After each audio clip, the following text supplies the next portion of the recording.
Hello everyone, very welcome to Step Up Academy. मेरा नाम है राहुल गुरुंग और आज हम लोग यहां पर करने वाले हैं प्रीवियस ईयर क्वेश्चन पेपर। किसके लिए? चैप्टर 4 केमिकल काइनेटिक्स के लिए। ठीक है भाई साहब, चलिए फटाफट से गाड़ी शुरुआत करते हैं यार, ज्यादा टाइम नहीं लेंगे हम लोग, बात कर लेते हैं सीधे सीधे फर्स्ट क्वेश्चन के। ठीक है, अब पहली बात तो ये कि जब कभी भी क्वेश्चन को सॉल्व किया जाता है तो मैं हर बार बोलता हूं मेरा तरीका कुछ अलग रहता है। मेरा तरीका ऐसा नहीं रहता है जहां पर मैं ये बोल दूं कि भैया क्वेश्चन को बहुत अच्छे से पढ़ लो, एक बार पढ़ लो नहीं समझ में आया दूसरी बार पढ़ लो, तीसरी बार पढ़ लो, 4 से 5 बार अगर एक ही क्वेश्चन को लगातार पढ़ते चले जाओगे तो भाई साहब क्वेश्चन पेपर कब करोगे? जब टाइम निकल जाएगा तब। तो अगर इस चीज से बचना है तो भैया क्या करना पड़ेगा? सबसे पहला काम आप लोग को यह करना रहेगा कि क्वेश्चन को पूरा पूरा एक बार में पढ़ने की जरूरत नहीं है। क्वेश्चन पढ़ते जाओ, जो भी कुछ डाटा आपको मिल रहा है उस डाटा को तुरंत लिखते चले जाओ। यहां पर क्या बोल दिया, कोई एक केमिकल रिएक्शन हो रही है जहां पर ए से बी आपके पास में बन रहा है। ठीक है भाई साहब, कोई दिक्कत वाली बात नहीं, इतना समझ में आया। अब इसने बोल दिया rate of reaction becomes 3 times. अब रेट ऑफ रिएक्शन पे बात आ गई है, 3 गुना पे बात आई है, तो हम बोलेंगे सर अगर ए से बी बन रहा है तो मुझे रेट ऑफ रिएक्शन का फॉर्मूला तो पता है। रेट ऑफ रिएक्शन इस रिएक्शन के अकॉर्डिंग क्या हो जाएगी? रेट इज इक्वल टू हो जाएगा के, और क्या आ जाएगा मेरे पास? रिएक्टेंट ए आ जाएगा। ठीक है, ये हम लोग को पता है, ये कंफर्म होता है। अब यही रिएक्शन 3 गुना हो गई, मतलब ये कितना हो चुका है? 3R। ये रिएक्शन 3 गुना कब हुई है? When the concentration of A increased by 9 time. ये जो A का कंसंट्रेशन है वो 9 गुना क्या हो चुका है? बढ़ चुका है। अब बात कर लेते हैं यहां पे 9 times. What is the order of reaction? Order of reaction हमेशा कहां लिखा जाता है? यहां पावर n पर लिखा जाता है। 2 इक्वेशन आ चुकी है मेरे पास में, equation number 1 and equation number 2। दोनों को सिंपली डिवाइड करो, सॉल्व कर दो, हमारे पास में आंसर आ जाएगा। सॉल्व करने पर क्या होगा भैया? जब इसको आप डिवाइड करोगे, r से r हो जाएगा कैंसल, a से a कैंसल, k से k कैंसल, तो आपको at the end of the story मिल जाएगा 9 to the power n is equal to 3 to the power 1। 9 को लिख सकता हूं मैं 3 टू द पावर 2n। ठीक है, क्योंकि 9 क्या होता है? 3 का स्क्वायर होता है, और यहां पर क्या हो जाएगा? 1। बेस सेम है, ये बेस सेम बोल रहा हूं, बेस सेम है तीनों का। 3 3 कंपैरिजन करा तो 2n इज इक्वल टू 1, तो यहां से order of reaction n is equal to कितना मिल जाएगा रे भाई? n इज इक्वल टू मेरे पास मिल जाएगा 1/2। बस भैया इतनी सी कहानी है। ठीक है भाई साहब, क्लियर हो गई बात? क्या घटना है यहां पे? तो बस रे भाई इतना सा करना है। गाड़ी आगे बढ़ाओ। गाड़ी आगे बढ़ाते हैं भैया, अगला क्वेश्चन हमारे पास में दे के रखा हुआ है कि कोई एक केमिकल रिएक्शन हो रही है H2O2 से अल्कलाइन मीडियम में जब I नेगेटिव को मिलाया जाता है तो आपके पास बन जाता है 2H2O plus O2। The proposed mechanism is given below. ठीक है, अब इसमें कुछ करने की जरूरत तो है ही नहीं, सीधा सीधा आपको बोल दिया केमिकल रिएक्शन दे के रखी हुई है और उसके रिगार्डिंग 2 यहां पर उन्होंने मैकेनिज्म बता दिया, जिसमें आपके पास पेरोक्साइड जब पहली बार आयोडीन से मिल जाता है तो वाटर का मॉलिक्यूल अलग कर देता है और आयोडीन का ऑक्साइड यहां पे अलग हो जाता है। ये आपके पास में एक स्लो प्रोसेस है। सेकेंड टाइम पे जब आपके पास में यही कंपाउंड दोबारा से मिलता है तो आपके पास में क्या हो जाता है? I नेगेटिव यहां से रिप्लेस हो जाता है। ठीक है भैया, चलिए ठीक है, यहां पर माइनस साइन नहीं लगा है, माइनस लगा लेना, ये ऐसी घटना है। चलिए भाई साहब, तो ये रिएक्शन चल रही थी, एक स्लो एक फास्ट। अब बोलता है write the rate law for the reaction. इस रिएक्शन के लिए क्या करना है आपको? यहां पे रेट लॉ लिखना है। ठीक है जी, अब देखो यहां पर एक बात हमारे पास में आती है, जब कभी भी रेट लॉ लिखा जाता है तो रेट लॉ क्या होता है sir? Rate is equal to होता है रेट कांस्टेंट के, और यहां पर आता है जो भी आपके पास में हो रिएक्टेंट और उसकी पावर यहां पर n आती है, जहां पर n क्या बताता है? ऑर्डर ऑफ रिएक्शन को। ठीक है, अगर आप इसका यहां पे लिखते हो क्या? रेट लॉ लिखते हो तो आपके सामने यहां पर एक मेजर इक्वेशन है या कंप्लीट इक्वेशन है और दूसरी 2 रिएक्शंस देके रखी गई है, एक स्लो और एक फास्ट रिएक्शन। अब हम लोगों को यह बात पता है शुरू से ही कि जो स्लोवेस्ट रिएक्शन होती है वही रिएक्शन क्या होती है? रेट डिटरमाइनिंग स्टेप होती है। जो स्लो वाली होती है वही क्या होती है? आपके पास में RDS। और इसी रिएक्शन को बोला जाता है कि भैया यही सही रिएक्शन है, सारी कहानी इस पर ही टिकी हुई है, क्योंकि सारी मेहनत इसी चीज को करने के लिए लगी हुई थी। तो इस रिएक्शन को आपको क्या करना है, मेजर रिएक्शन मानते हुए चलना है। और यहां रिएक्टेंट क्या है, पेरोक्साइड प्लस आई नेगेटिव। तो यहां पर क्या आ जाएगा, रेट इज इक्वल टू आ जाएगा मेरे पास में के, पेरोक्साइड क्या हो जाएगा H2O2, और साथ में क्या चल रहा है, आई नेगेटिव। पावर देखो 1 1, क्यों, क्योंकि सर यहां पर दिखाई दे रहा है एक इकलौते हैं, ये पेरोक्साइड भी इकलौता है और आयोडाइड भी क्या है हमारे पास में, इकलौता है। तो ये वाली कहानी बन जाएगी। तो ये लो भाई साहब, ये आ गया मेरे पास में क्या, फर्स्ट वाले का आंसर। नाउ बात करते हैं सेकंड वाले का। Right the overall order of reaction. Overall order of reaction क्या हो जाएगा सर, यहां पर भी आपको क्या लेना है, आरडीएस, रेट डिटरमाइनिंग स्टेप वाली स्टेप में से आप क्या निकालोगे, यहां पे आप यहां पर रेट लॉ लगाओगे। उस रेट लॉ को लगाने के बाद में जो कि यहां लगा के रखा है, जो पावर्स का सम होगा वही क्या हो जाएगा, इसका ऑर्डर।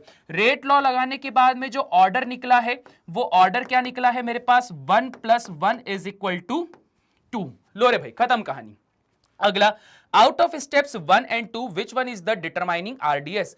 ठीक है, रेट डिटरमाइनिंग स्टेप कौन सी है, तो भैया ये वाला हम लोग ऑलरेडी बता ही चुके हैं। जो स्लोवेस्ट स्टेप होती है वो क्या होती है, रेट डिटरमाइनिंग स्टेप होती है। ठीक है जी, क्लियर हुई बात। चलिए गाड़ी आगे बढ़ाते हैं। अगला question, for the reaction this the rate of formation of N2O2 is this। ठीक है, यहां पर NO2 के लिए बता के रखा हुआ है कि रेट ऑफ फॉर्मेशन। अच्छा देखो, रेट ऑफ फॉर्मेशन आया है और पूछा क्या है, रेट ऑफ डिसअपियरेंस। तो ये वाला कौन सा है, वो जो हम रेट इक्वेशन नहीं बनाते थे, तो ये वो वाली कहानी है। अब यहां पर NO2 की जो वैल्यू है वो दे के रखी हुई है और पूछी किसकी वैल्यू है, N2O5 की वैल्यू है। तो क्या करना पड़ेगा भैया, हमें इसकी रेट इक्वेशन बनानी पड़ेगी। कैसे बनाते हैं सर, बहुत आसान है। सबसे पहले डिसअपियरिंग वाले आते हैं, जो कि हो जाएगा रिएक्टेंट माइनस का 1/2 d/dt of N2O5। Rate of disappearance बराबर होता है रेट ऑफ अपीयरेंस के। तो क्या हो जाएगा मेरे पास में, ये हो जाएगा प्लस का 1/4 d/dt of NO2 plus d/dt of O2। ठीक है रे भाई, ये घटनाएं आपके पास में हो जाएंगी, सिंपल सी बात है। अब सभी के अपीयरेंस और डिसअपीयरेंस बराबर होते हैं तो क्या हो जाएगा सर, N2O5 जो है ना वो किसके बराबर है, NO2 के बराबर है। तो जस्ट ये रिलेशन को यहां से अलग कर लेते हैं। तो भाई साहब यहां से जब इस रिलेशन को मैं अलग करता हूं तो एक काम करता हूं, 4 को भी यहां लेकर आ जाता हूं।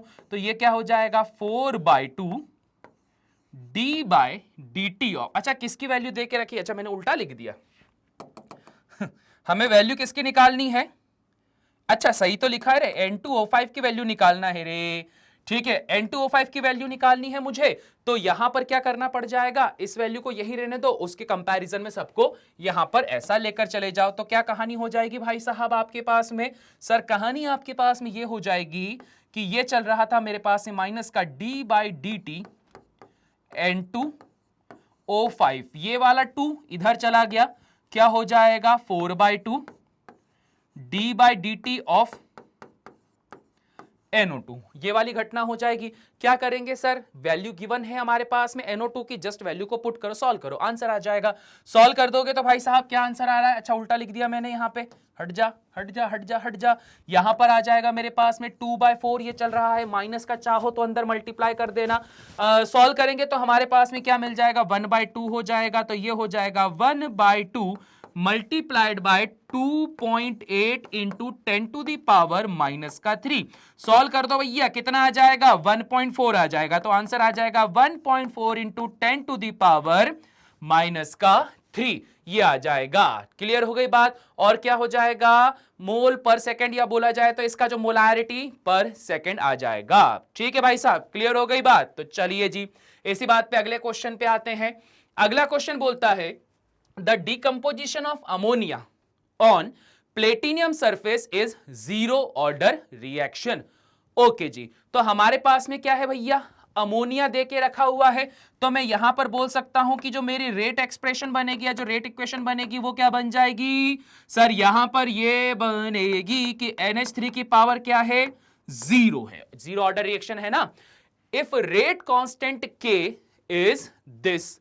ओके जी, रेट कांस्टेंट के की वैल्यू दे के रखी हुई हमें 4 into 10⁻³ how long will it take to reduce the initial concentration. How long मतलब टाइम ये पूछ रहा है, साथ में ये बोल रहा है कि कितना समय लगेगा इनिशियल कंसंट्रेशन ऑफ अमोनिया को यहां पे 0.1 मोलैरिटी से 0.064 मोलैरिटी तक आने के लिए।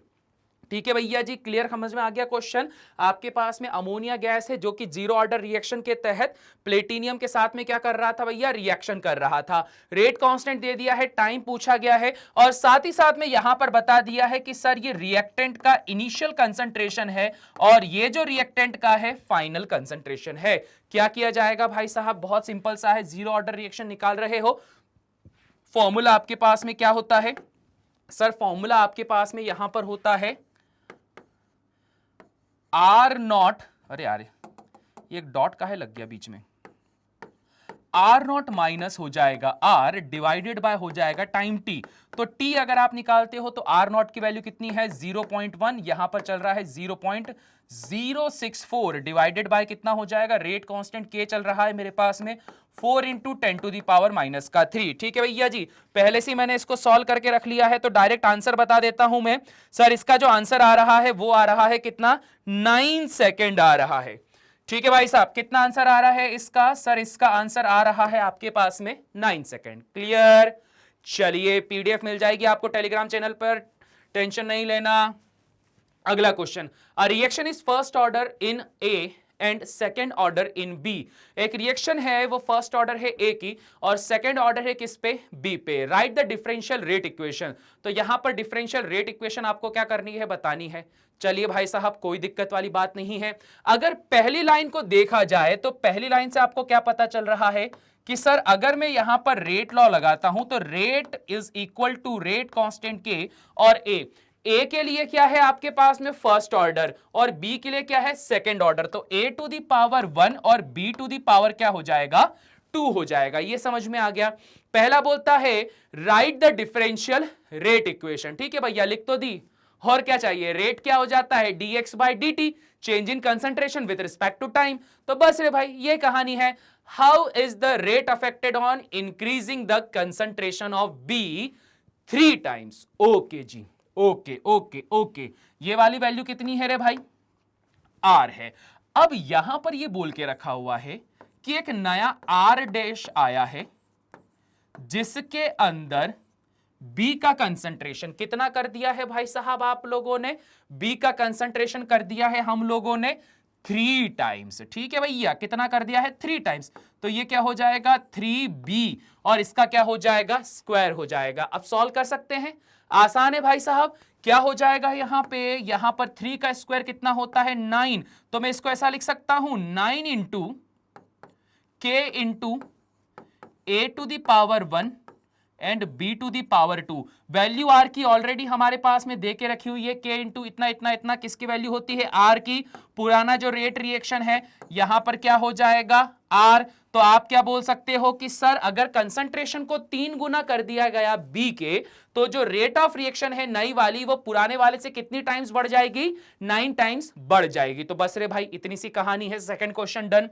How is the rate affected when the concentration of both A and B are double। अगर A और B दोनों का कंसंट्रेशन आप डबल कर देते हो तो क्या कहानी होगी। अरे सर बहुत आसान है, R double dash is equal to K। A की जगह आ गया 2A, B की जगह आ गया 2B, चल रहा है क्या स्क्वायर। क्या बाहर जाएगा सर, 2 बाहर जाएगा। क्या बाहर जाएगा, 2 का स्क्वायर सर 4 बाहर जाएगा, multiplied by K a to the power 1 और b टू दी पावर 1 हो जाएगा, 4 दूना 8। ये पूरी टर्म किसकी है, r की। तो आप यहां पर क्या बोलोगे भाई साहब, आप यहां पर ये बोलोगे कि सर जो नई वाली हमारे पास में रेट ऑफ रिएक्शन है वो इनिशियल के 8 टाइम्स यहां पर हो रही है।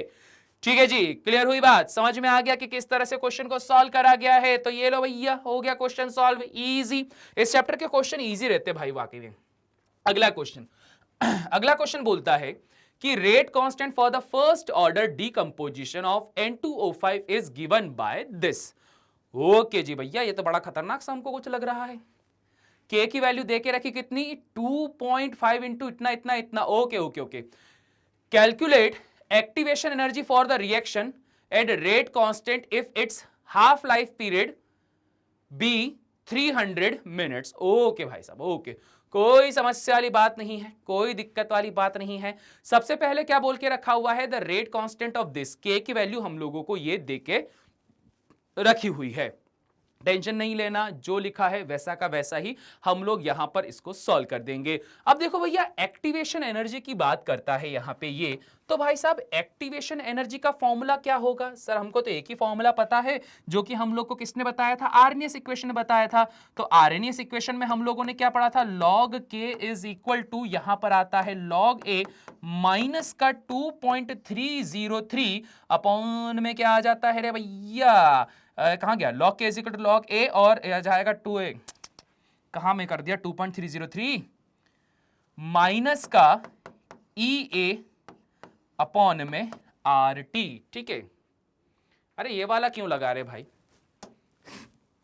ये वाला जबरदस्ती लगा रहा हूं, लॉगरिथमिक टर्म थोड़ी ना है, लॉगरिथमिक टर्म थोड़ी ना है, ये तो सिंपल वाला आर्नियस इक्वेशन लग जाएगा ना। आर्नियस का फॉर्मूला जो रहता है क्या होता है रे भाई, आर्नियस का formula k is equal to a into e to the power minus E A by R T. ठीक है, ये वाला फॉर्मूला होता है ना, तो यही लगा दो। यहां पर अगर आप देखोगे तो दोनों के k क्या है आपके पास में, दोनों तरफ कांस्टेंट कांस्टेंट है, तो इस k की जगह पर मैं क्या रख सकता हूं सर, k की जगह पर मैं रख सकता हूं 2.5 into 10 to the power plus का 14 है ना रे भाई, हाँ सेकंड इनवर्स चल रहा है, विच इज इक्वल टू चल रहा है e to the power equal to ये रहा, क्या चल रहा है, e to the power minus का 25,000 केल्विन बाय टेम्परेचर। ठीक है भाई साहब, ये वाली कहानी आपके पास में चल रही है। अब इसको कंपेयर कर देना है किससे, k is equal to A e to the power minus E A by R T से। ठीक है भाई साहब, देखो अच्छा उसको थोड़ा सा मैं ऊपर कर देता हूं ताकि क्या कंपैरिजन करने में ज्यादा सही हो जाए, है ना। अब देखो, अब कंपैरिजन करने में आप लोगों को ज्यादा इजी हो जाएगा। यहां पर सीधा सीधा डाटा आप लोगों को लिख देना है, दैट्स इट। यहां पर हो जाएगा a into e to the power minus E A by R T. Comparison करके देख लेते हैं भाई साहब, ये वाली वैल्यू सीधा सीधा a को कंपेयर कर रही है, e के लिए ये वाली वैल्यू है, और वहीं पर ये एंटायर वैल्यू यहां पे कंपैरिजन कर रही है किसके साथ में, इसके साथ में। ठीक है, तो यहां पर कंपैरिजन करने पर आपको क्या मिल जाएगा सर, आपको यहां पर मिल जाएगा माइनस का 25,000 divided by T, which is equal to हमारे पास में कितना आ रहा है, माइनस का E A by R T. ठीक है जी, टी से टी कैंसल, माइनस से माइनस कैंसल, आर की वैल्यू क्या आ जाएगी, वही 8.314 आ जाएगी। तो यहां पर आपके पास में एक्टिवेशन एनर्जी निकल जाएगी, तो ये निकल कर आ जाएगी आपके पास में 25,000 मल्टीप्लाइड बाय 8.314। अब भैया इसका मैं डायरेक्ट आंसर लिख देता हूं, इसकी जो वैल्यू आ रही वो आ रही है 207.8 आ रहा है। ठीक है, क्या आ रहा है, 207.8 किलो जूल पर मोल। ठीक है भाई साहब, ये वाली कहानी आ जा रही है। नाउ एक कॉन्सेप्ट तो एक चीज तो हम लोगों ने क्लियर कर ली है। अब ये बोलता है calculate activation of the reaction and rate constant if its half life period be 300 minute. अब क्या बोल के रखा हुआ है कि इसका हाफ लाइफ पीरियड अगर 300 मिनट है तो इसका रेट कांस्टेंट के फाइंड आउट करके बताओ। अब भाई साहब देखो, फर्स्ट ऑर्डर रिएक्शन है तो हमें पता है फर्स्ट ऑर्डर रिएक्शन के लिए जो हाफ लाइफ पीरियड होता है कितना हो जाएगा, T half is equal to 0.693 divided by K. तो यहां से के की वैल्यू निकालनी आसान है, क्या निकल जाएगा आपके पास में, के इज इक्वल टू ये आ जाएगा हमारे पास में 0.693 डिवाइडेड बाय कितना हो जाएगा 300। ठीक है भैया, सॉल्व कर देना, कितना आ रहा है 2.31 into 10 to the power minus 3, 2.31 into 10 to the power minus का 3। ये वाली कहानी आपके पास में आ जाती है। ठीक भाई साहब, क्लियर हुई बात। परंतु ये किस में आया है? मिनट्स में। अगर आपने यहां पर 60 का मल्टीप्लाई कर दोगे तो किस में आ जाएगा? वो सेकंड्स में आ जाएगा। क्लियर हो गई बात। क्वेश्चन में कुछ ऐसा डिफाइन नहीं करके रखा है कि सिर्फ मिनट्स में ही आंसर निकालना है या सेकंड्स में आंसर निकालना है। यह आपकी श्रद्धा भक्ति है। अगर आपने मिनट्स में निकाल कर रख दिया बहुत अच्छी बात है, सेकंड्स में निकाल दोगे और भी अच्छी बात है। ठीक है, सब आपकी श्रद्धा भक्ति के ऊपर बात टिकी हुई है। Now question number 6 done. बात कर लेते हैं क्वेश्चन नंबर 7 की। क्वेश्चन नंबर 7 बोलता है कि एक फर्स्ट ऑर्डर रिएक्शन है जो कि 50% कंप्लीट हो जाती है इन 40 मिनट्स में एट 300 केल्विन। ठीक है भाई साहब, फर्स्ट ऑर्डर रिएक्शन है, 50% कंप्लीट होती है, मतलब उसका हाफ लाइफ पीरियड 40 मिनट देके रख दिया है हम लोगों को। ठीक है भैया, और ये बोलता है and 20 minutes at 320 kelvin. Okay जी भाई साहब, बड़ी खतरनाक सी बात कर दी है यहां पे। एक फर्स्ट ऑर्डर रिएक्शन है 50% कंप्लीट होती है, कब? जब यहां पर 40 मिनट होता है और टेम्परेचर होता है कितना? 300 केल्विन। वहीं पर यह रिएक्शन 20 मिनट में कंप्लीट हो जाती है अगर आपने टेम्परेचर को 300 से 320 इंक्रीज कर दिया है। एक्टिवेशन एनर्जी की निकालने की बात करता है तो भाई साहब कौन सा वाला फॉर्मूला लगाया जाए, जरा इसके रिगार्डिंग अगर आप बात करने पर जाओगे तो सर मुझे एक चीज समझ में आ रही है कि यहां पर सर आपके पास में टाइम देके रखा हुआ है, टेम्परेचर देके रखा है, 50% की बात चल रही है। तो टाइम और टेम्परेचर हमारे पास में किस घटना पे निकलता है रे भाई? याद करो वो जो आर्नियस इक्वेशन होती थी जहां पर आप लॉग सॉल्व करते थे, तो क्या निकलता था वहां पे? जब ऐसी घटना होती है कि एक ही रिएक्शन जब दो अलग अलग समय पर अलग अलग टेम्परेचर में कंप्लीट होती है तो फॉर्मूला बनता है log K2 बाय K1 वाला। ठीक है भाई साहब, क्लियर हो गई बात? याद है कि नहीं याद? अरे वही वाला आर्नियस वाला ही फॉर्मूला है और कुछ भी एक्स्ट्रा नहीं है। जो आप लोगों आर्नियस वाला फॉर्मूला पढ़ते हो ना, कौन सा वाला? आप लोगों ने ये पढ़ा था K is equal to A into e to the power minus EA by RT, है कि नहीं? ये वाला फॉर्मूला पढ़ के रखा था। इस फॉर्मूले के रिगार्डिंग फिर जब तुम इसका लॉग लेते थे तो लॉग लेने पर क्या होता था? इंडिविजुअल वैल्यू आती थी कि log K is equal to आता था मेरे पास में log A minus EA upon में RT और 2.303। ये वाली कहानी मेरे पास में आ जाती थी। ठीक है भाई साहब, अब इसी कहानी के रिगार्डिंग आपके पास में क्या करके रखा गया है? अगर सेम रिएक्शन यहां पर दो डिफरेंट टेम्परेचर पे होती है तो दो रेट कांस्टेंट भी अलग अलग आपके पास में मिल जाते हैं। दैट्स इट, और कुछ भी नहीं है। तो क्या हो जाएगा? K2 बाय K1 हो जाएगा और आपके पास में क्या आ जाएगा? अरे EA अपॉन में 2.303 मल्टीप्लाई बाय क्या हो जाएगा? R, और जहां पर टाइम आता है T2 माइनस T1 अपॉन में T1 T2। ये कहानी आ जाती है। ठीक है, अब बात करते हैं कि सर यहां पर एक समस्या आती है। रेट कांस्टेंट दोनों में से किसी के भी नहीं देके रखे गए हैं, परंतु यहां पर एक चीज देके रखी गई है, वो ये कि रिएक्शन 50% कंप्लीट होती है। तो 50% कंप्लीट होना मतलब हाफ लाइफ पीरियड। तो यहां पर अगर आप बात करते हो हाफ लाइफ पीरियड की तो T हाफ, अच्छा इसको मैं अब ऐसे लिख दूं कि माना कि जब रेट कांस्टेंट है आपके पास में K1 तो जो रिएक्शन के लिए वैल्यू होगी हाफ लाइफ पीरियड की वो कितनी हो जाएगी? 0.693 डिवाइडेड बाय 40। और जब आपके पास में यहां पर टेम्परेचर 320 केल्विन होता है तो इस टेम्परेचर पे क्या हो जाएगा? 0.693 डिवाइडेड बाय कितना हो जाएगा रे भैया? 20। ये हो जाएगा। अब तुम समझदार बन के इसको सॉल्व करने मत बैठ जाना। ठीक है, क्यों सॉल्व करने मत बैठ जाना? क्योंकि K1 और K2 की वैल्यू जस्ट तुम यहां पर पुट करोगे ना तो ये अपने आप ही कैंसिल हो जाएगा। 0.693 से 0.693, 20 से 40 2 टाइम्स में कैंसिल ऑलरेडी हो जाएगा।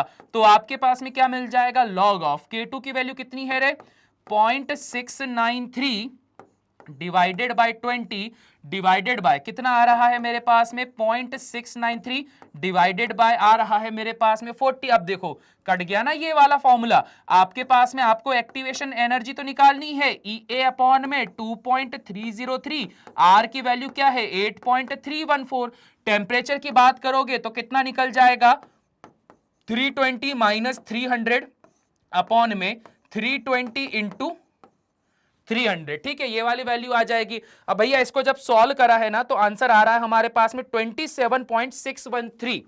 ठीक है भाई साहब, कितना आ रहा है? एक्टिवेशन एनर्जी 27.613 किलो जूल पर मोल। ठीक है रे भाई, ये वाली हमारे पास में वैल्यू आ जा रही, करके देख लेना आप लोग। यहां पर कैलकुलेशन वाला पार्ट है, यहां पर भी सॉल्व करोगे। 40/20 चल रहा है, देखो 0 से 0 ये कितनी बार में चले जाएगा, 2 बार। ऊपर क्या आ जाएगा, log 2 आ जाएगा। log 2 की वैल्यू ऑलरेडी हमारे पास में दे के रखी है, सो सॉल्व किया जा सकता है। ठीक है भाई साहब, क्लियर हो गई बात, समझ में आ गया क्या करना है। तो बस रे भाई इतनी सी कहानी है। नाउ बात कर लेते हैं दिल्ली 2020 में आए हुए इस क्वेश्चन की, जहां पर यह बोलता है एक first order reaction is completed 25% in 40 minutes. Okay भैया, फर्स्ट ऑर्डर रिएक्शन है 25% कंप्लीट होती है। फर्स्ट ऑर्डर रिएक्शन के लिए कौन सा फॉर्म लगाते हो sir, K is equal to 2.303 upon में क्या आ जाएगा टाइम, और यहां पर क्या आ जाता है लॉग ऑफ A अपॉन में A माइनस एक्स। ये वाला फॉर्मूला लगाते हो तुम लोग। और अगर पहले वाले डाटा की मैं बात सुनता हूं तो पहले वाले डाटा के अकॉर्डिंग मैं ये बोलता हूं कि सर यहां rate constant K is equal to निकलेगा 2.303, टाइम कितना लेके रखा हुआ है 40 मिनट। यहां पर आ जाएगा लॉग A मतलब इनिशियल कंसंट्रेशन, इनिशियली जो सब्सटेंस है वो कितना है 100 है, परंतु ये रिएक्शन 25% कंप्लीट हो गई है। अगर रिएक्शन 25% कंप्लीट हो गई है तो कितने परसेंट रिमेनिंग रह गई है, ये A माइनस एक्स एक्चुअल में क्या होता है सर, ये होता है आपके पास में रिमेनिंग पार्ट। तो 25% कंप्लीट हो चुकी है, तो 75% यहां पे ये बच चुकी है। ठीक है भाई साहब, काट दें यहां पे, कितनी बार में चले जाएगा, यहां आ जाएगा मेरे पास में 4/3, ये वाली वैल्यू आ जाएगी। अभी देखेंगे आगे क्या करना है।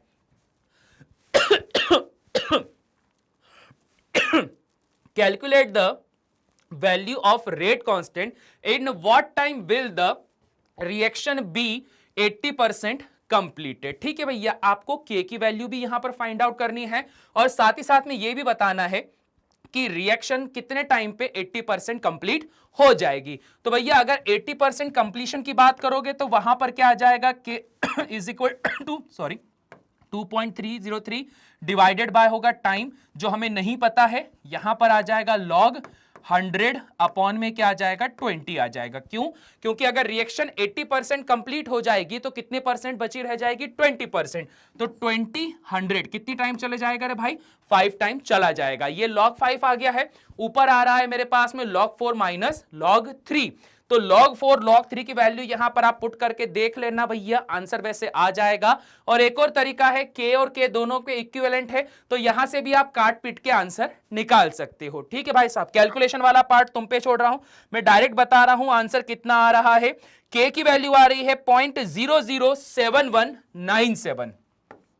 ठीक है भाई साहब, अरे ज्यादा ऊपर लग गया, 00 कितना है रे 7197 log 4 log 3 की वैल्यू रखने के बाद में फिर आता है दूसरा वाला। टाइम की अगर बात करते हो तो ये निकल रहा है 223.68। ठीक है भाई साहब, ये वाला टाइम कितना निकल रहा है 223.68 मिनट्स निकल रहा है। ठीक है भैया जी, सेकंड में कहानी नहीं निकल रही है। ठीक भाई साहब, क्लियर हो गई बात, बस इतना सा ही यहां पर करना है। ठीक है, कैलकुलेशन वाला पार्ट आप पर छोड़ दे रहा हूं क्योंकि भाई साहब आप इतने बड़े हो चुके हो कि कैलकुलेशन को कर सकते हो, सो फॉर दैट रीजन ये कहानी चल रही है। नाउ बात कर लेते हैं 9th वाले क्वेश्चन की। एक फर्स्ट ऑर्डर रिएक्शन है जो कि 50% कंप्लीट हो जाती है 30 मिनट्स के अंदर 300 केल्विन पर, और 10 मिनट में हो जाती है जब 320 केल्विन यहां पर ये होता है। अरे बिल्कुल उसके जैसा है, किसके जैसा, अभी देखा था ना क्वेश्चन, अभी थोड़ी देर पहले तो करा था, उसके जैसा ही है। तो कुछ इसमें अलग निकालना है क्या एक, अच्छा ये वाला उसी के जैसा है, 5 नंबर का क्वेश्चन है। फिर यहां पर ये कॉलिजन वाली कहानी दे दी इसने, how order of reaction and molecularity differ towards a complex reaction दे के रखा। हाँ मतलब देखो क्वेश्चन वही है, पहला वाला सेम एज इट इज है जो थोड़ी देर पहले हम लोगों ने डिस्कस करके रखा हुआ था, सिर्फ डाटा बदल गया है। 50% ये 30 मिनट और 10 मिनट में हो रहा था, और इसके पहले वाला 40 मिनट और 20 मिनट में हो रहा था। ठीक है भाई साहब, यही क्वेश्चन है। एक क्वेश्चन आपके पास में क्या देके रखा हुआ था, ये वाला 50% जो हो रहा है यहां पे 30 मिनट 10 मिनट में, कंप्लीट हो रहा है। अब भैया इसके अंदर कुछ और करवाने की जरूरत पड़ चुकी है क्या भाई साहब आपके पास में? कुछ एक्स्ट्रा मुझे तो नहीं लगता कि आपको करवाना पड़ेगा, आप लोग यहां पर कर सकते हो, इतनी मेहनत कर लेना रे भाई। सेम यही कि यही क्वेश्चन है, कहां गया? ये रहा। सेम ऐसा कैसे करना है, सारा डाटा वही का वही है, सिर्फ फर्क कहां पर आ जाएगा आपके पास में, एक 20-40 की जगह क्या आ जाएगा, यहां पे 10 और यहां पे क्या आ जाएगा आपके पास में 30 आ जाएगा। तो भैया इतनी मेहनत कर लेना प्लीज यार, इतना तुम लोग कर लेना, तुम लोग कर सकते हो, मुझे तुम लोगों पर पूरा भरोसा है। ठीक है भाई साहब, एक्टिवेशन एनर्जी निकालनी है, नॉर्मली कैलकुलेशन करके निकल आएगी। ठीक भाई साहब, अब देखो भैया अगली कहानी, अगली कहानी बोलता है write the two condition for collision to be effective collision. Effective collision होने के लिए दो कंडीशंस आपको बतानी है। तो हम लोगों को बहुत अच्छी तरीके से पता है कि भैया एक तो आपको क्या चाहिए, आपको चाहिए एक proper amount of activation energy, या मिनिमम अमाउंट ऑफ वो एनर्जी जो यहां पर क्या कर सके भैया, रिएक्शन को करवा सके। तो सबसे पहले आपको क्या चाहिए, एक्टिवेशन एनर्जी, और दूसरा जो चीज होता है प्रॉपर कॉलिजन करवाने के लिए वो क्या होता है आपके पास में, प्रॉपर ओरिएंटेशन। ठीक है भाई साहब, दो चीजें होती हैं, एक होता है आपके पास है भैया इसके अंदर एक्टिवेशन एनर्जी, दूसरा होता है आपके पास में प्रॉपर ओरिएंटेशन। ठीक भाई साहब, और इसी के रिगार्डिंग अगर मैं बात करता हूं इसके अंदर, तो क्या कहानी बन जाएगी भैया हमारे पास में, प्रॉपर ओरिएंटेशन के लिए एक फॉर्मूला भी मैंने पढ़ा के रखा हुआ है, जहां पर मैंने बता के रखा है कि जो रेट होता है वो इक्वल होता है किसके, जो आपके पास में यहां स्टेरिक फैक्टर होता है जिसको क्या बोल के रखा है, पी सॉरी, फिर आ जाएगा आपके पास में Z AB e to the power minus EA by RT। चाहो तो ये आप इस तरह से बता सकते हो, या जो कॉलिजन थ्योरी में एक ओरिएंटेशन का तरीका बताया था कि भैया ये लोग लड़ाई कैसे करते हैं, वो वाली कहानी आप बता सकते हो। ठीक है भाई साहब, क्लियर हो गई बात, चलो आगे बढ़ते हैं। नाउ अगला क्वेश्चन बोलता है how order of reaction and molecularity differ towards a complex reaction. Okay भाई साहब, ठीक है, कितने क्वेश्चन है, 9, और अच्छा बस ये दो ही क्वेश्चन, हाँ ठीक है। ये बोलता है कि कैसे ऑर्डर ऑफ रिएक्शन एंड जो मॉलिक्यूलरिटी होती है डिफर होती है टुवर्ड्स अ कॉम्प्लेक्स रिएक्शन के। ठीक है, चलो भाई साहब देख लेते हैं, समझना जरा। यहां पर हम एक केमिकल रिएक्शन का एग्जांपल लेते हैं। आपके पास में रखा हुआ है ईस्टर, जिसके अंदर आपने मिलाया वाटर, ठीक है, और आगे वो प्रोडक्ट बनता है एसिटिक एसिड, इथेनॉल वगैरह, तो उसको अभी नहीं लिखना है, सिर्फ आपने क्या बोल दिया, यहां पे प्रोडक्ट आपको मिलता है। जब आप इस पे करवा देते हो इसका एसिडिफिकेशन, H पॉजिटिव यहां पर डाल देते हो। अब देखो होता क्या है, अगर मैं according to this rate law लगाता हूं तो रेट क्या हो जाएगा सर, ईस्टर की पावर 1 और वाटर की पावर 1 विथ रेट कांस्टेंट के। ठीक है, ये कर दिया अपन ने।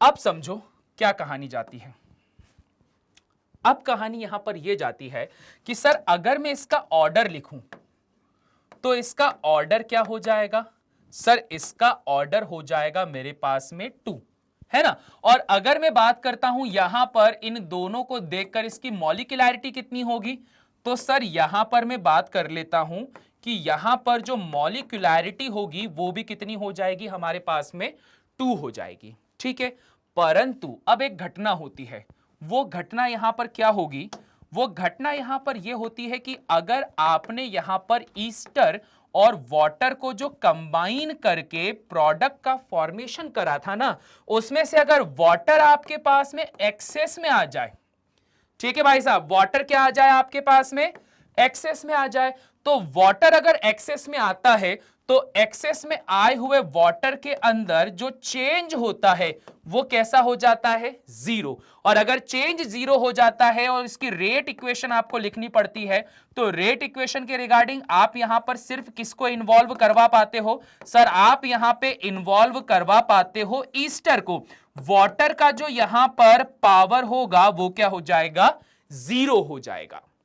ठीक है, एक्सेस में अगर होगा तो ऑब्वियस बात है उसमें जो चेंजेस होंगे बहुत कम शो होंगे, तो इस वजह से ये घटना होती है। और अगर जैसे ही आपके सामने ये वाली घटना नजर आती है तो आप यहां पर क्या बोल दोगे, सपोज सर ये 0 हो गया, जैसे यहां पर ये 0 हो गया तो इसके अकॉर्डिंग अब क्या कहानी बन जाएगी रे, रेट ऑफ रिएक्शन सिर्फ किस पे डिपेंड करेगा, ईस्टर पे। तो यहां पर आपके पास में जो ऑर्डर निकल कर आएगा वो क्या आ जाएगा, आपके पास में 1 निकल कर आ जाएगा। और अगर आपके पास में ऑर्डर 1 आता है तो इस तरह की रिएक्शन को क्या कहा जाता है, सूडो फर्स्ट ऑर्डर रिएक्शन। ठीक है, इसे क्या कहा जाता है, सूडो फर्स्ट ऑर्डर रिएक्शन। अब सर यहां पर मॉलिक्यूलैरिटी चेक करो, अगर मैं यहां पर मॉलिक्यूलैरिटी को चेक करता हूं तो यहां स्टिल मॉलिक्यूलैरिटी 2 है, परंतु ऑर्डर कितना निकल कर आ रहा है, 1। तो कुछ इस तरह की सूडो ऑर्डर रिएक्शंस होती हैं जो कि कॉम्प्लेक्स रिएक्शंस की कैटेगरी में हम लोग बात कर रहे हैं, जहां पे आपके पास में मॉलिक्यूलैरिटी डिफरेंट हो जाती है, किससे, ऑर्डर ऑफ रिएक्शन से। ऐसा जरूरी नहीं कि हमेशा order of reaction and molecularity equal रहेगी, कई सारी जगहों पर इक्वल होती भी है और कई सारी जगह पर इक्वल नहीं भी होती है। ठीक है भाई साहब, क्लियर हो गई बात। चलो इसी बात पे अगला क्वेश्चन बोलता है, draw the plot of ln of k and 1/t for a chemical reaction, what does the intercept present what is the relation between slope and activation energy. ठीक है रे भाई, ये वही वाली कहानी है रे जो आर्नियस इक्वेशन हम लोगों ने करके रखी थी ना, तो उसी पर ही इन्होंने स्लोप वगैरह ड्रॉ करने के लिए बोल के रखा है, बता देते, कोई बड़ी बात नहीं है। हम लोगों को पता है सर फॉर्मूला क्या होता है, k is equal to a into e to the power minus E A by R T. और यहां पर अगर आप लॉग ले लेते हो तो ये क्या हो जाता है, ln ऑफ k, फिर आ जाएगा आपके पास में ln of a plus log m into N है ना रे भैया, इतना तो कर सकते हो ना, log m इंटू एन है तो क्या हो जाएगा, log m log n। तो ये क्या हो जाएगा मेरे पास, ln of e to the power minus E A by R T. यही वाला फॉर्मूला हो जाएगा, जब log लिया तो log m इंटू एन क्या हो जाएगा, log m plus log n। इसको और ज्यादा आप अच्छे से डिफाइन करोगे तो आपको यहां पर क्या मिल जाएगा, ln of a minus E A upon में आर टी मल्टीप्लाइड बाय 1। क्यों, क्योंकि सर ये जो है ln of e, log e हमारे पास में क्या होता है, 1, तो इस वजह से वो वाली कहानी आ गई। तो हम बोलेंगे सर जो फाइनल एक्सप्रेशन आ रहा है वो आ रहा है ln of k is equal to ln of a minus का ई ए अपॉन में r इंटू 1/t। इसको अलग कर दो, y is equal to M X plus C से अगर कंपेयर करा जाए, ये हो जाएगा y, ये हो जाएगा m, ये हो जाएगा x और ये हो जाएगा c। c होता है मेरे पास में क्या होता है, कांस्टेंट, अरे नहीं रे, c इज इक्वल टू क्या होता है c इज इक्वल टू होता है मेरे पास में इंटरसेप्ट। ठीक है, c इज इक्वल टू क्या होता है मेरे पास में, इंटरसेप्ट। बस रे भाई, कहानी खत्म, पैसा हजम, कहानी खत्म, पैसा हजम। क्या हो जाएगा सर, यहां पर हमने बना देना है अब ग्राफ ऐसा ऐसा। ठीक है, अब यहां पर क्या है, intercept c ln of a, ये लगा दिया इधर हम लोगों ने, ये लगा दिया इधर ln ऑफ a, इंटरसेप्ट यहां पे। फिर उसके बाद में हम लोग बात करते हैं कि y एक्सिस पर क्या आ रहा है, ln ऑफ k। तो भैया ln ऑफ k कहां पर आ जाएगा, ये y एक्सिस पर आ जाएगा। x एक्सिस पर क्या बन रहा है मेरे पास में, 1/t, ये रहा। और स्लोप देखो यहां पर कैसा है, m is equal to minus का E A by R T है, तो स्लोप कैसा बनेगा, स्लोप बनेगा यहां डिक्लाइन, माइनस में वैल्यू है ना, तो स्लोप कैसा बन जाएगा भैया यहां पे, सर स्लोप बन जाएगा यहां पे डिक्लाइन। तो इस स्लोप को मैं ऐसा बना देता हूं, ये डिक्लाइन स्लोप बन गया। अगर स्लोप आपके पास में यहां पर डिक्लाइन बन चुका है तो ये जो स्लोप आपके पास में निकल कर आएगा तो उसकी वैल्यू क्या हो जाएगी, उसने बोला था ना रिलेशन बिटवीन स्लोप एंड ई ए, तो भैया स्लोप आपके पास में कितना आ रहा है, माइनस का ई ए अपॉन में आर, ये आ जाएगा इसका स्लोप। दैट्स इट, खत्म कहानी, हो गया कंप्लीट। ये क्लियर हो गई बात, समझ में आ गया। नाउ बात कर लेते हैं भैया अगले वाले की। अगले वाले पे क्या कहानी दे के रखी, जरा मैं भी तो समझूं। अगले वाले पे हमारे पास में क्वेश्चन दे के रखा है कि एक फर्स्ट ऑर्डर रिएक्शन है, 30 मिनट लेता है for a 20% decomposition, calculate T half. अगर ये इतना इतना चल रहा है, 30 मिनट में 20% वो डिकम्पोज हो जाता है, तो आपको इसका क्या करना है, हाफ लाइफ पीरियड निकालना है। ठीक है भाई साहब, चलिए कर लेते हैं।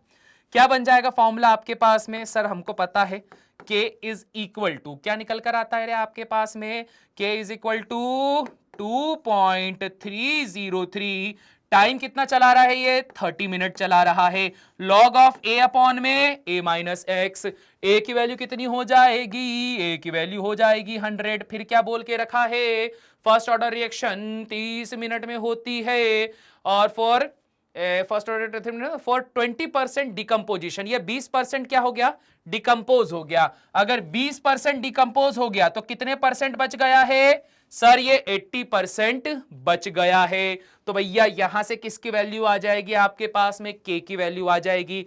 जैसे आपके पास में K की वैल्यू आएगी आप T हाफ निकाल सकते हो। T half is equal to क्या होता है, 0.693 डिवाइडेड बाय K। K की जो वैल्यू आएगी उठाकर यहां रख देना। बता देता हूं भैया क्या आंसर आ रहा है, आंसर आ रहा है 7.349।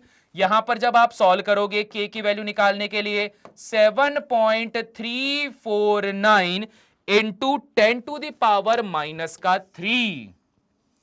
ठीक है रे भाई साहब, यहां पर क्या वैल्यू आ रही है, इतना into 10 to the power minus का 3, और यहां पर जब K की वैल्यू आप पुट कर दोगे तो आंसर आ रहा है 93.15 मिनट्स। तो बस रे भैया इतनी सी कहानी है, बात हो गई क्लियर, समझ में आ गया क्या चल रहा है। तो ये लीजिए भाई साहब, ये जो हमारे पास में केमिकल काइनेटिक्स थे लास्ट 5 ईयर में, इसमें से ये क्वेश्चन पूछे गए थे जो आप लोगों के सामने प्रस्तुत हम कर चुके हैं। और भैया इसी प्रस्तुति के साथ में चैप्टर का हो चुका है एंड, बोलो स्वाहा। ठीक है भाई साहब, बोल देना, कोई समस्या वाली बात नहीं है। अच्छा हाँ, ये जो हम लोगों ने सॉल्व करके रखा है ना, इसकी पीडीएफ भी आपको अवेलेबल होती है कहां पे, स्टेप अप एकेडमी का जो ऑफिशियल टेलीग्राम चैनल है ना वहां पे। वहां पर कई सारे फ्री नोट्स भी आपको मिल जाते हैं, बहुत सारी चीजें आपको वहां पर मिल जाएंगी, बस उसको ज्वाइन करके रख लो यार। प्रैक्टिस क्वेश्चंस और भी बहुत सारी जो अपकमिंग अपडेट्स वगैरह होती है वो भी आपको मिल जाती है। ठीक है जी, क्लियर हो गई बात, समझ में आ गया। और अगर सब कुछ समझ में आ गया है तो वीडियो को कर दो लाइक, चैनल को कर दो सब्सक्राइब, और साथ ही साथ में शेयर कर दो अपने दोस्तों के साथ में। इसी बात के साथ में करता हूं मैं वीडियो को एंड, मिलता हूं आप सभी से नेक्स्ट टाइम पे, तब तक के लिए सभी को टाटा बाय बाय।